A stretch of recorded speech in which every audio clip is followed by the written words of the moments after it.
So when we talked about theory, I was reminded of my experience when we started talking about theory and level of control. At first I thought I would be more of a high control teacher, but as we studied it more, I now lean more towards the medium control because I really like the idea of the student and the teacher working together um, to create a good classroom environment. And I agree with Rudolph Draker's, because I feel like this is a common theme in his theory. And I also really like the idea of logical consequences.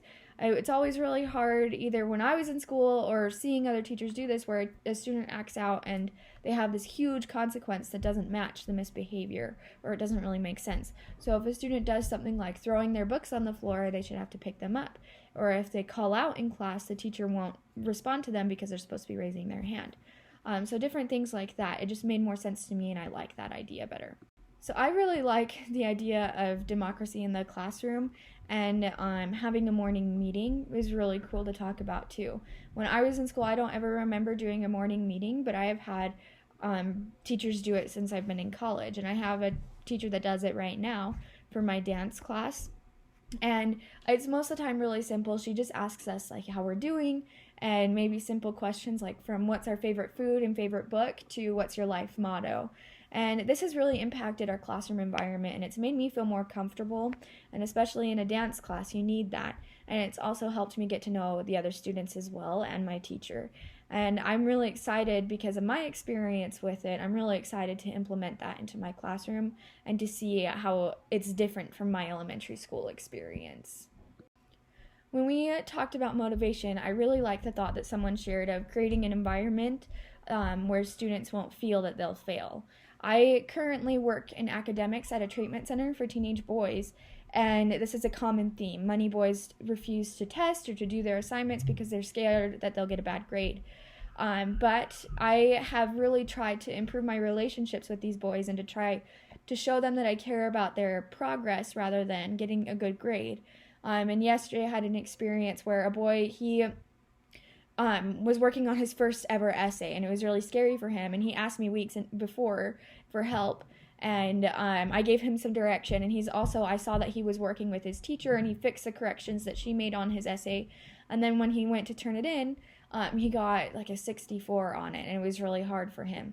And so yesterday I regraded that essay, and I gave him a passing score because I told him that what I've seen is that he's progressing, and his first essay is not going to be perfect, but he was progressing, and I feel like that's improved our relationship, so he has more motivation to work on school, and also he knows that he has someone that's willing to help him as well, and that was just a really good experience for me to see that motivation in him. Prevention is very important in a classroom, and sometimes it can be kind of scary for me because of all of the planning that goes into it, as we discussed. But it is very important that we do that because it will make the flow of the classroom so much better, and it will improve the environment so much. And setting these expectations and implementing them in the class will help the students as well. If they know what's expected of them, they will more likely follow that. And students at this age they really want the attention and the recognition from their teacher. And so most of the time they will do all that they can to follow the rules and to be good students. And so it's really important that we start this from an early age and we give them that recognition when it does happen, so that way that they'll better follow these prevention measures in the future. When we talked about the learning environment, I really liked that it was pointed out to get to know your students. I feel like that makes the classroom just much more fun, and students will have a better desire to be there and to participate as well. Another important aspect is praise. When I observed a teacher this semester, she, when a student would misbehave in her class, she would just praise the other students that were doing well. And that student that was misbehaving would stop because they wanted to get the same recognition. But then while I was at that observation, the teacher switched for a Friday activity they were doing. And the teacher that came in was very strict. And anytime a student misbehaved, she would stop the whole class and wait until that misbehavior was over, and they could never get to the lesson. And so I just saw that praise was much more effective, and it also improves the relationship with the students as well.